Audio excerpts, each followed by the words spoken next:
শক্তির নিত্যতা বা conservation of energy, অর্থাৎ আমাদের মহাবিশ্বে শক্তি কখনো সৃষ্টি বা ধ্বংস হয় না।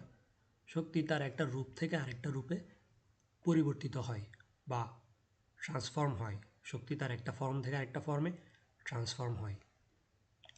অর্থাৎ আমরা যদি একটা সিস্টেমের কথা চিন্তা করি, সেই সিস্টেমের অভ্যন্তরে যে শক্তিটুকু আছে সেটা হয়তো একটা ফর্ম থেকে আরেকটা ফর্মে ট্রান্সফার হওয়ার বা ট্রান্সফর্ম হওয়ার ক্ষমতা রাখে। ট্রান্সফর্ম হওয়ার মাধ্যমে কোনো একটা কাজ করার ক্ষমতা রাখে, কারণ আমরা তো জানি যে শক্তি মানে হলো কাজ করার সামর্থ্য। বাট ওই নির্দিষ্ট সিস্টেমে যে শক্তিটুকু আছে সেটা কখনো ধ্বংস হবে না বা সেটা কখনো নতুন করে সৃষ্টি হয় নাই। সেটা হয়তো ওই নির্দিষ্ট সিস্টেমে অন্য কোনো একটা উৎস থেকে আসছে ট্রান্সফর্ম হয়ে, এবং আরেকটা নতুন কোনো উৎসে বা ফর্মে বা অবজেক্টে বা সিস্টেমে অন্য একটা শক্তির রূপ হিসেবে ট্রান্সফর্ম হয়ে যাইতে পারে। এটাই ছিল আসলে শক্তির নিত্যতা বা কনজারভেশন অফ এনার্জি কনসেপ্টটা, মানে বেসিক কনসেপ্ট। তো আমরা শক্তির নিত্যতা বা কনজারভেশন অফ এনার্জি এবং শক্তি যে কনস্ট্যান্টলি একটা সিস্টেমে তার একটা ফর্ম থেকে আরেকটা ফর্মে চেঞ্জ হয়, সেটা হচ্ছে এখানে একটা বেসিক সিমুলেশনের মাধ্যমে দেখতে পারি।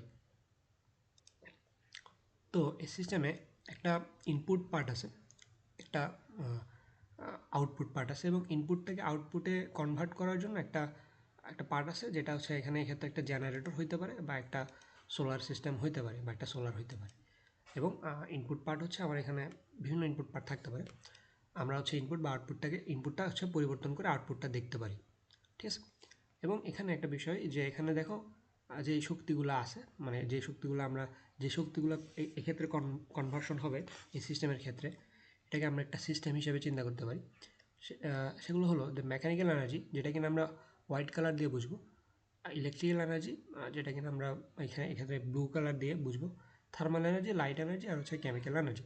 অর্থাৎ যখন এই সিস্টেমটা নিয়ে কাজ করব, যখনই আমরা এই কালারগুলো দেখবো, তখন আমরা বুঝবো যে ওই রেসপেক্টেড কালারের এনার্জিগুলোর হচ্ছে ওই ক্ষেত্রে কনভার্সন হচ্ছে। সো আমরা যদি দেখি, লাইক এক্ষেত্রে মনে করে এখানে একটা ছেলে আছে, সে হচ্ছে সাইকেলের প্যাডেলটা মাধ্যমে হচ্ছে চাকাগুলো ঘোরাবে, এবং সাইকেলের চাকাটা হচ্ছে দেখো একটা জেনারেটরের রোটেটিং পার্টের সাথে অ্যাটাচড আছে। সো এই ক্ষেত্রে সে যখন সাইকেলের চাকাটা ঘোরাবে, তো তখন একটা এনার্জি কনভার্ট হবে। এই এনার্জিটা হচ্ছে এখানে এখানে একটা ওয়াটার হিটার আছে, হিটারটাতে পানি আছে। তো এখানে যখন এনার্জির একটা কনভার্সন হবে, তো তখন শেষ পর্যন্ত আমরা চাচ্ছি হচ্ছে পানিটাকে মনে করে গরম করে একটা ওয়াটার ভাপর ক্রিয়েট করতে। তো তখন আমরা এটা কীভাবে করতে পারি, এটা হচ্ছে আমরা একটা এনার্জি কনভার্সনের মাধ্যমে দেখতে পারি। শেষ পর্যন্ত দেখো, আমরা যদি সাইকেলটা হচ্ছে ছেলেটা যখন সাইকেলটা প্যাডাল দেওয়া শুরু করবে, চাকাটা ঘোরানো শুরু করবে, তখন দেখো এখানে ছেলেটার বডির অভ্যন্তরে কেমিক্যাল বিভিন্ন রিয়াকশন হচ্ছে। ডেফিনেটলি সে যেহেতু একটা কাজ করতেছে তার অভ্যন্তরে, তো কেমিক্যাল রিয়াকশনের মাধ্যমে তার হচ্ছে একটা কেমিক্যাল এনার্জি ক্রিয়েট হচ্ছে। সেই কেমিক্যাল এনার্জিটা হচ্ছে এক্ষেত্রে যখন সাইকেলকে ঘোরাচ্ছে, সাইকেলের চাকাকে, তখন হচ্ছে মেকানিক্যাল এনার্জিতে হচ্ছে রূপান্তরিত হচ্ছে। সে মেকানিক্যাল এনার্জিটা জেনারেটরে যাচ্ছে, জেনারেটরে গিয়ে হচ্ছে মেকানিক্যাল এনার্জিটা ইলেকট্রিসিটি প্রডিউস করতে, অর্থাৎ ইলেকট্রিক্যাল এনার্জিতে হচ্ছে রূপান্তরিত হচ্ছে। কারণ দেখো জেনারেটর কিন্তু আসলে ইলেকট্রিসিটি প্রডিউস করতে পারে। সো এক্ষেত্রে ছেলেটার শরীরের অভ্যন্তরীণ কেমিক্যাল এনার্জিটা মেকানিক্যাল এনার্জিতে রূপান্তরিত হচ্ছে।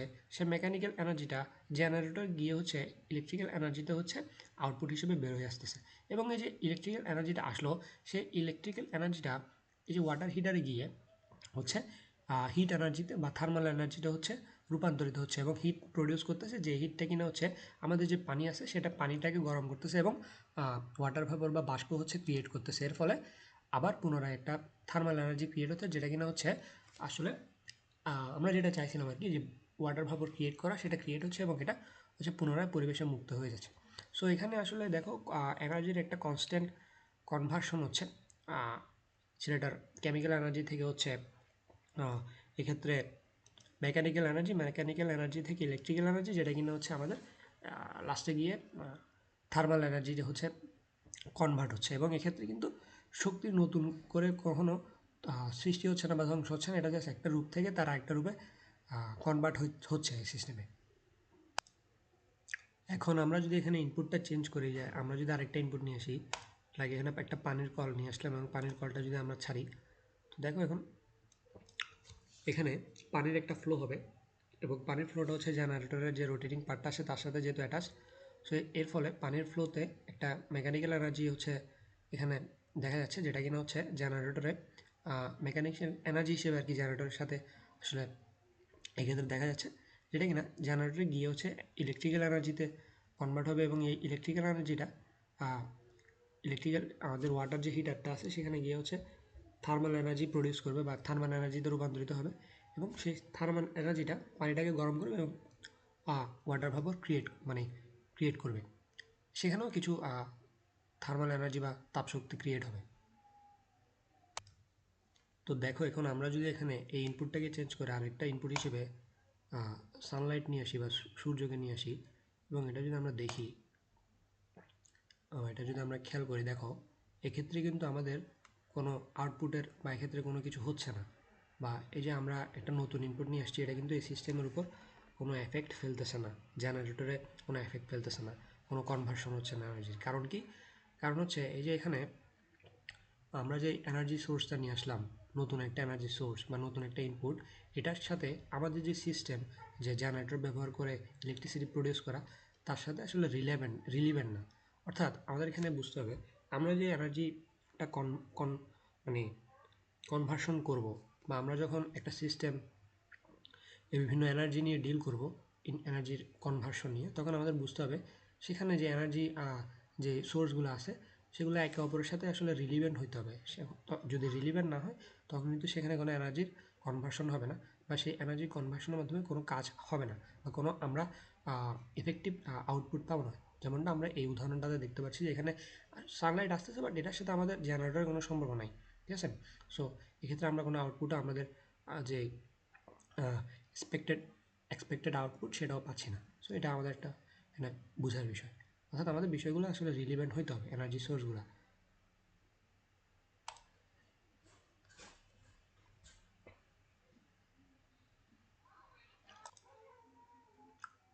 তো এখন আমি যদি এখানে জেনারেটরের পরিবর্তে একটা সোলার নিয়ে আসি, সোলার সিস্টেম নিয়ে আসি এবং আউটপুট হিসেবে যদি এখন সানলাইট রাখি, এবং এক্ষেত্রে যদি আমরা বিষয়টা দেখি, তো এখানে কি হয়েছে যে সানলাইটের যে আমাদের আলোক শক্তি, লাইট এনার্জি, সেটা কিনা হচ্ছে সোলারে এসে, আমরা জানি যে সোলার হচ্ছে আলোক শক্তি ব্যবহার করে ইলেকট্রিসিটি প্রডিউস করে সাধারণত।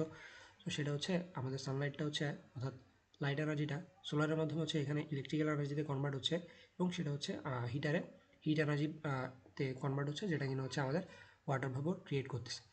তো এক্ষেত্রে আমি যদি আমাদের আউটপুটটা চেঞ্জ করাই, ওয়াটার হিটারের বদলে একটা লাইট নিয়ে আসি, বাল্ব নিয়ে আসি, এক্ষেত্রে যেহেতু আমাদের ইলেকট্রিক্যাল এনার্জি কনভার্ট হচ্ছে, ইলেকট্রিক্যাল এনার্জির লাইটকে হচ্ছে লাইটটা হচ্ছে জ্বালাবে। এখানে আমরা দেখতে পাচ্ছি লাইট এনার্জি ক্রিয়েট হচ্ছে, সাথে কিছু থার্মাল এনার্জিও ক্রিয়েট হচ্ছে এনার্জি কনভার্সনের মাধ্যমে। অর্থাৎ সূর্যের আলো থেকে এক্ষেত্রে আলোক শক্তিটা সোলার সিস্টেমের মাধ্যমে তড়িৎ শক্তি হয়েছে, তড়িৎ শক্তি থেকে হচ্ছে লাইটটা জ্বলতেছে এবং কিছু লাইট এনার্জি আবার ক্রিয়েট হয়েছে লাইটে, হচ্ছে কিছু থার্মাল এনার্জি ক্রিয়েট হয়েছে। আমি যদি এখানে একটা ফ্যান নিয়ে আসি বা হচ্ছে একটা লাইট নিয়ে আসি, সরি একটা টারবাইন নিয়ে আসি, এটা আমার ফ্যান বা টারবাইন হিসেবে চিন্তা করতে পারি। যেহেতু এখানে সোলার সিস্টেমের মাধ্যমে এনার্জির যে মানে ইলেকট্রিক্যাল এনার্জি যেহেতু প্রডিউস হচ্ছে, ইলেকট্রিক্যাল এনার্জিটা হচ্ছে আমাদের ফ্যানটাকে ঘুরাবে বা হচ্ছে টারবাইনটাকে ঘুরাবে। এক্ষেত্রে ইলেকট্রিক্যাল এনার্জিটা যেহেতু একটা ফ্যান ঘুরতেছে বা টারবাইন ঘুরতেছে, সেটা হচ্ছে এখানে মেকানিক্যাল এনার্জিতে কনভার্ট হবে। সেক্ষেত্রে দেখতেছি আমরা এনার্জির একটা কনস্ট্যান্ট ফ্লো হচ্ছে সূর্য থেকে সৌরশক্তি, মানে সূর্যের আলোক শক্তি থেকে সোলারের মাধ্যমে হচ্ছে এটা ইলেকট্রিক্যাল এনার্জিতে কনভার্ট হচ্ছে। ইলেকট্রিক্যাল এনার্জিটা এখানে ফ্যানে হচ্ছে মেকানিক্যাল এনার্জিতে কনভার্ট হচ্ছে। এটাও আসলে আমাদের যে এনার্জি কনভার্সন, অর্থাৎ এই সিমুলেশনটার মাধ্যমে আমরা হচ্ছে এনার্জির কনভার্সনটা দেখতে পারতেছি। এনার্জি হচ্ছে একটা ফর্ম থেকে তার আরেকটা ফর্মে হচ্ছে কনভার্ট হয়। আর হচ্ছে এক্ষেত্রে এনার্জিটা আসলে নতুন করে পুরো সিস্টেম আমরা যদি দেখি, কখনো হচ্ছে নতুন করে সৃষ্টিও হয় না, আবার ধ্বংস হয়ে যায় না। এটা জাস্ট তার একটা ফর্ম থেকে আরেকটা ফর্মে কনভার্ট হয়ে বা কনভার্সন হয়ে নতুন একটা কোনো কাজ করে। লাইক এক্ষেত্রে কাজটা হইতে পারে যে পানি গরম করলো, বা এক্ষেত্রে কাজটা হইতে পারে হচ্ছে যে আমাদের ফ্যানটাকে ঘুরাইলো। অর্থাৎ শক্তি প্রতিনিয়ত তার একটা রূপ থেকে আরেকটা রূপে, একটা সিস্টেমের যদি আমরা চিন্তা করি, সেই সিস্টেমে তার একটা রূপ থেকে আরেকটা রূপে বা নতুন যে কোনো দুইটা সিস্টেমের মধ্যে শক্তির একটা রূপ থেকে আরেকটা রূপে পরিবর্তিত হওয়ার মাধ্যমে হয়তো নতুন করে একটা কাজ করে। বাট শক্তি কখনো আমাদের মহাবিশ্ব থেকে ধ্বংস হয়ে যায় না বা নতুন করে সৃষ্টি হয় না। এটা ছিল হচ্ছে শক্তির নিত্যতা বা কনজারভেশন অফ এনার্জির আসলে যে কনসেপ্ট। সো আমি চেষ্টা করছি এটা হচ্ছে এখানে একটা সিমুলেশনের মাধ্যমে দেখানো এনার্জি শক্তির নিত্যতার বেসিক কনসেপ্ট।